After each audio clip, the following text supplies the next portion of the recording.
Welcome to Kabayan Meals. My name is Mama Mel, and for this video, magluluto tayo ng beef broccoli.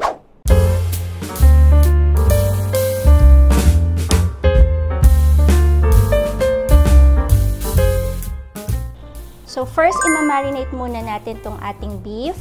Meron tayo ditong 500 grams ng, ang ginagamit ko ngayon is picanha, pero pwede kayong gumamit ng any part na tender part ng beef, yung tenderloin, sirloin, yung ganun. Lalagyan ko siya ng 1 tablespoon ng soy sauce. Lagyan ko siya ng 1 teaspoon ng ginger paste, 1 teaspoon ng ating ground black pepper. Lalagyan ko ng half teaspoon ng liquid seasoning, 1 tablespoon ng cornstarch or corn flour, and then 1 teaspoon ng ating sesame oil. So, mix lang natin yan hanggang sa maging well combined. Ayan, okay na yung ating beef. Bali, itatabi lang natin to for 30 minutes para ma-marinate siya. Now, i-prepare naman natin yung ating brown sauce. Maglalagay tayo dito ng 1 tablespoon ng soy sauce. Maglalagay tayo ng 2 tablespoon ng oyster sauce. Maglalagay tayo ng 2 tablespoon ng brown sugar. Pwede ring white sugar. 1 teaspoon ng cornstarch. And 1/4 cup ng water. Haluin lang natin hanggang sa ma-dissolve yung cornstarch. And lagyan din nga pala natin siya ng half a teaspoon ng ground black pepper. Ayan. So, okay na tong brown sauce natin. Set aside natin for later. Ayan, mag-start na tayo. In a heated pan, maglagay lang tayo ng oil. Ayan. Pag mainit na yung oil natin, pwede na nating ilagay yung ating marinate na beef.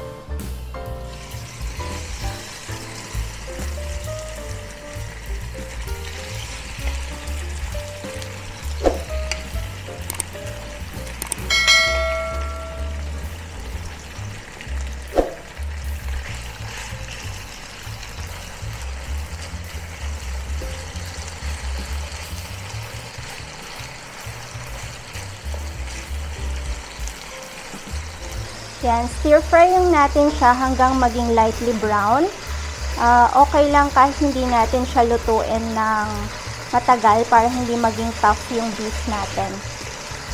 Pero syempre, ayaw din naman natin na undercook siya. Ayan, okay na tong beef natin. Pwede na natin siyang iset aside. In the same pan, bali, lagyan lang din natin siya ng konting oil. Tapos, igisa na natin yung ating onion.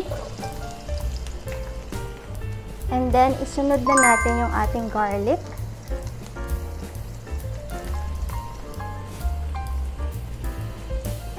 Saute lang natin siya hanggang sa maging aromatic na yung ating onion and garlic. Ayan, pag mabango na yung garlic natin saka onion, ibig sabihin properly sauteed na siya, lalagay na natin yung ating kinat at winash na broccoli.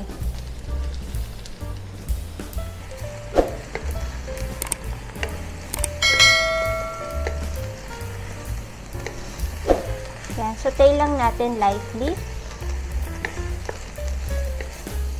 And then, tatakpan ko lang siya para ma-steam yung veggies or yung ating broccoli. Mga 2 minutes lang. And then, titingnan natin kung medyo luto na yung ating broccoli. After 2 minutes, check natin yung ating broccoli. Ayan, mukhang okay na siya.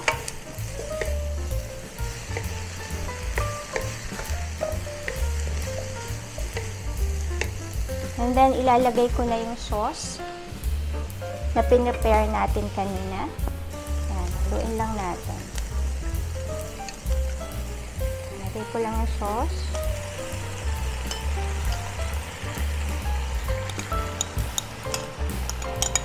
Lalagay pa ako ng 1/4 cup ng water para maluto na mabuti yung ating broccoli.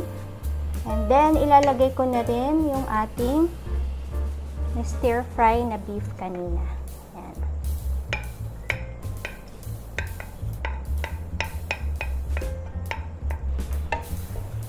Haluin lang natin siya. So, ayan. Tatakpan ko lang ng 2 to 3 minutes para lang maluto mabuti yung ating beef at ang ating broccoli. So, after 2 minutes, check na natin. So, okay na to. Check lang natin yung lasa niya. So, check lang natin kung kailangan pa natin i-adjust yung alat niya. Sa akin, lalagyan ko pa siya ng beef cubes. Actually, optional naman yun. Pero, para lang malinamnam, lagyan ko siya ng beef cubes. And then, lalagyan ko pa siya ng black pepper.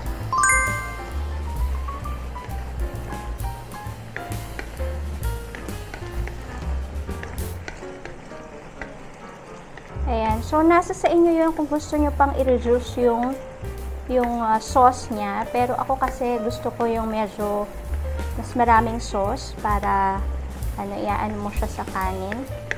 And then, pang final, lalagyan natin siya ng sesame oil.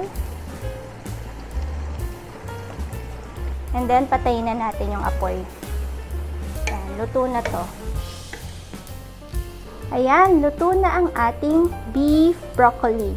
I hope you enjoy watching and I'll see you on my next one. Until next time, bye!